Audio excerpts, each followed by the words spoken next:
Welcome to the Omni Dental Podcast. Great to be here. Today we are undertaking, a really fascinating deep dive. We're looking into what seems like maybe the simplest health habit, but one with potentially profound connections. Absolutely. Our mission today is really to unpack some new research. We want to extract the key insights linking, believe it or not, flossing that daily thing to something huge. Cognitive decline and the predicted risk of Alzheimer's disease. Yeah, it's a field that's really picking up steam. And the headline finding, the thing that grabs you, is that new studies suggest these really simple actions, flossing every day, seeing your dentist regularly, might actually be powerful protective behaviors. Protective how? Well, the data indicates they're linked to significantly lower predicted Alzheimer's risk scores, specifically in older adults. That number, that 32% lower likelihood for flossers. We'll dig into that. But it's just, it's kind of staggering, isn't it? It really is. It makes you stop and think about those little things we do every day, almost on autopilot. It feels like we're moving past just thinking about gum health for saving teeth. Now it might be about saving memory, too. That's exactly the implication. Yeah. We're going to try and trace this connection today, all the way from the microscopic level specific bacteria right up to the bigger picture, the psychosocial side. Like how your teeth affect your social life. Precisely. And how that, in turn, could impact your brain health. It's quite a chain reaction. And maybe we can touch on resources, too, like Omni Dental, who focus on this preventive side. Right. Omni Dental, located in Arlington Heights, Illinois, led by Dr. Bylis Poles, DDS. They have over a decade of experience focusing on that top-tier dental care general. Cosmetic like Invisalign, smile makeovers, preventive, and even advanced aesthetic services like Botox, fillers, hydrofacials, permanent makeup. So, a holistic view. Exactly. That kind of comprehensive approach fits right into this conversation. Okay, let's unpack this research then. We've kind of known, vaguely for a while, that poor oral hygiene, gum disease, periodontitis, and even losing teeth seem to, correlate with a higher risk of Alzheimer's. Right. There's been an association noted for some time. But these newer studies are trying to put some real predictive numbers on it, giving us more reason to take it seriously. So what's the key study we're looking at? The main one generating buzz right now was led by Zhu and colleagues. It just came out in the Journal of Alzheimer's Disease, October 2025.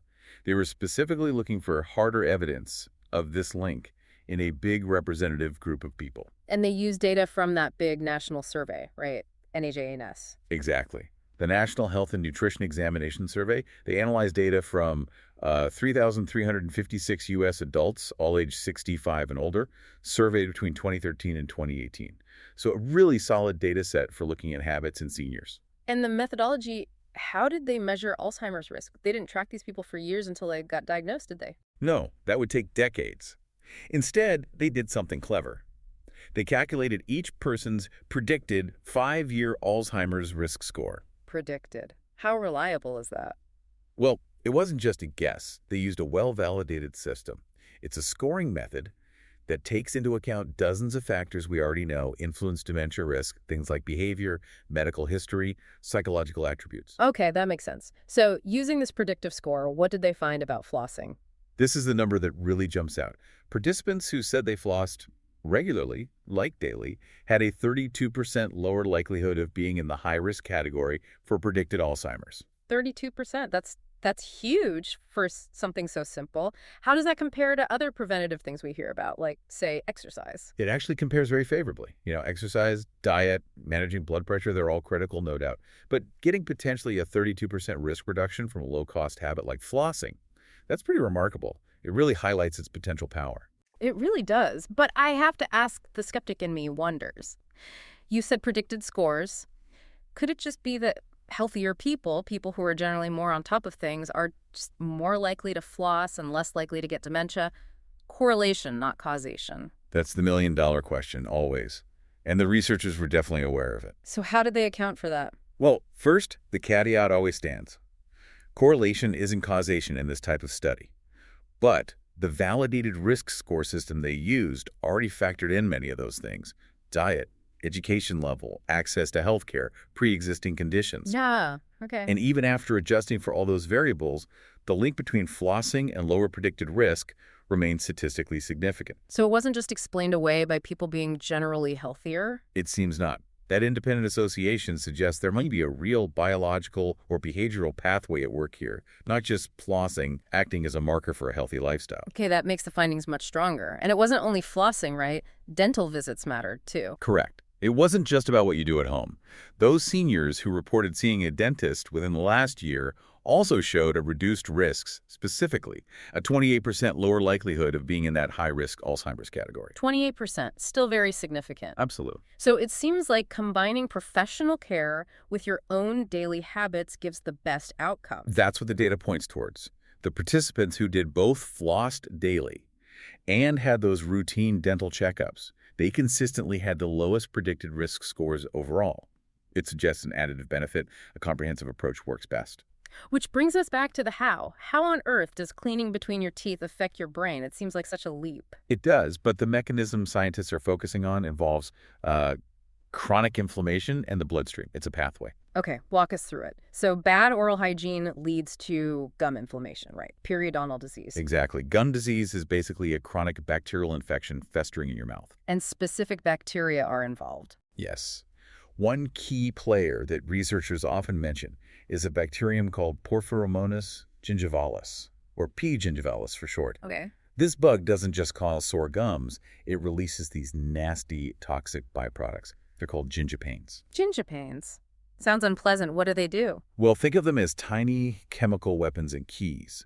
They actually break down the gum tissue, making it easier for the bacteria themselves and the gingipains to get past the barrier of your gums and enter your general bloodstream. Ah, so they breach the defenses. Precisely.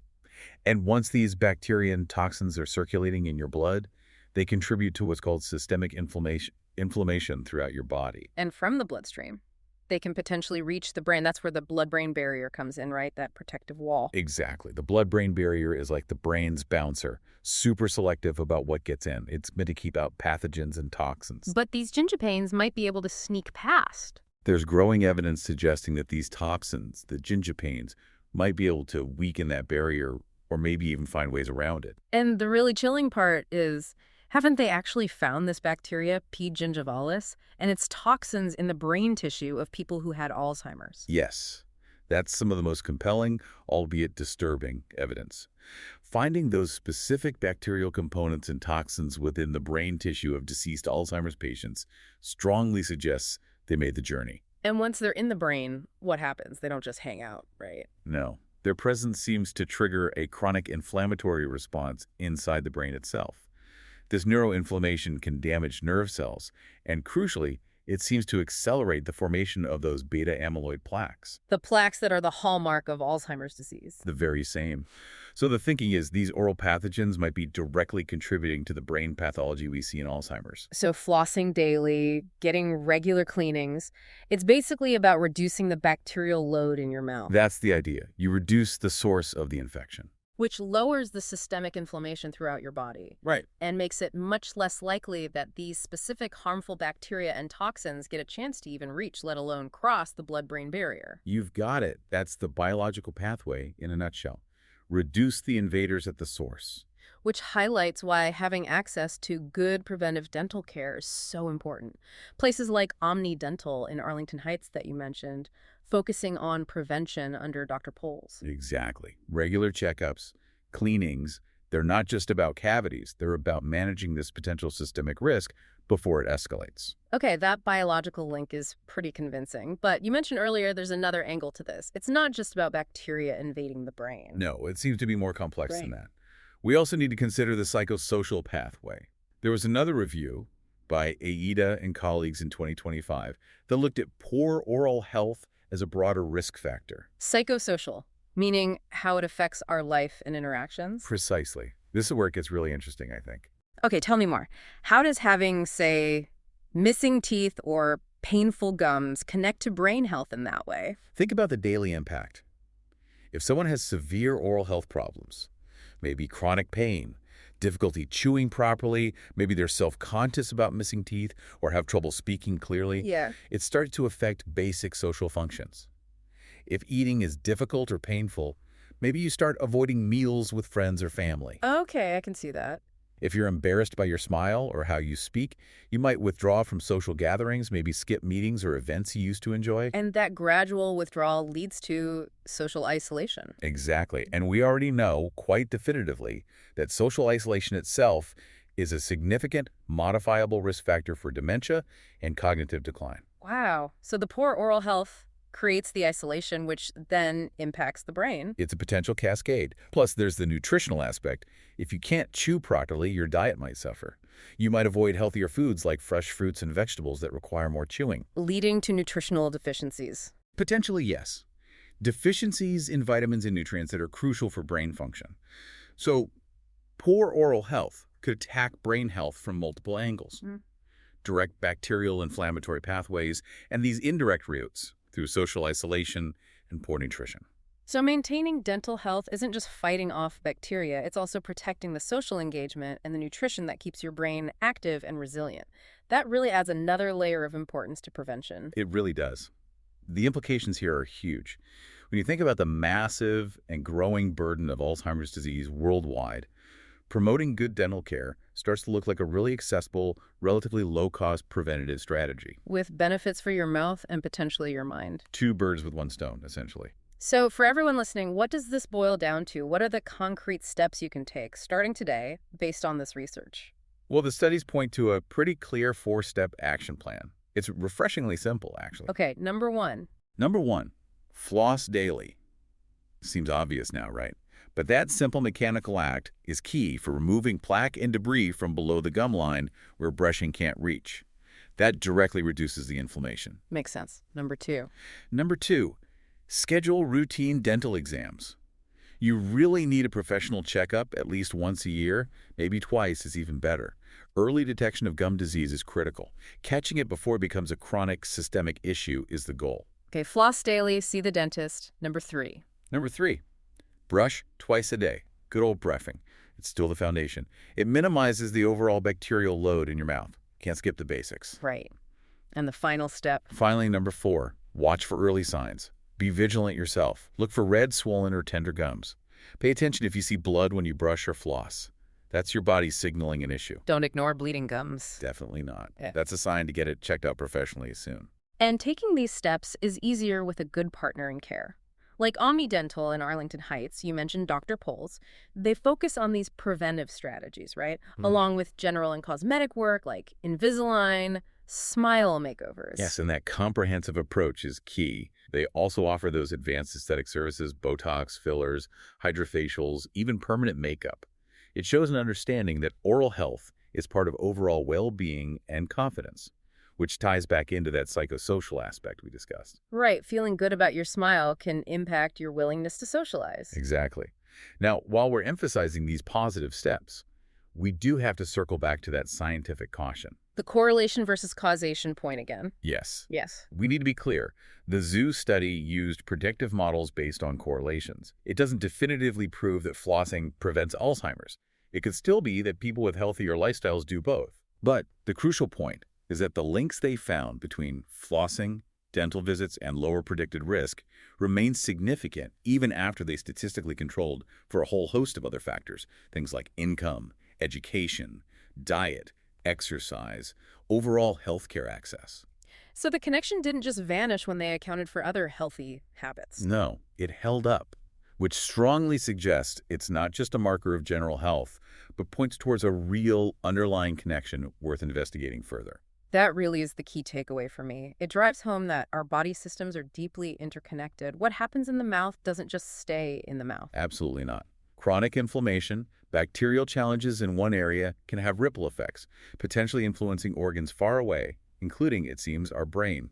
So for listeners in the area, Omni Dental serves Arlington Heights and surrounding towns. That's right. Places like Buffalo Grove, Palatine, Mount Prospect, Rolling Meadows, Schaumburg, Wheeling, Des Plaines, Elk Grove Village. If you're in that vicinity, reaching out to them for a checkup could be a really positive step. Taking that proactive step for both oral and potentially cognitive health. Couldn't put it better. So maybe we can leave our listeners with a final thought to chew on, so to speak. Yes. How about this? If these simple, accessible, relatively low-cost actions, flossing every night, Yeah. seeing your dentist regularly offer even a potential way to proactively reduce your risk for one of the most feared diseases of aging. Yeah. Why wouldn't we prioritize them? Maybe it's time we stop thinking of flossing as just an optional add-on and start seeing it as a fundamental piece of lifelong health maintenance. Good oral health isn't just about saving your teeth. It might actually help save your memory.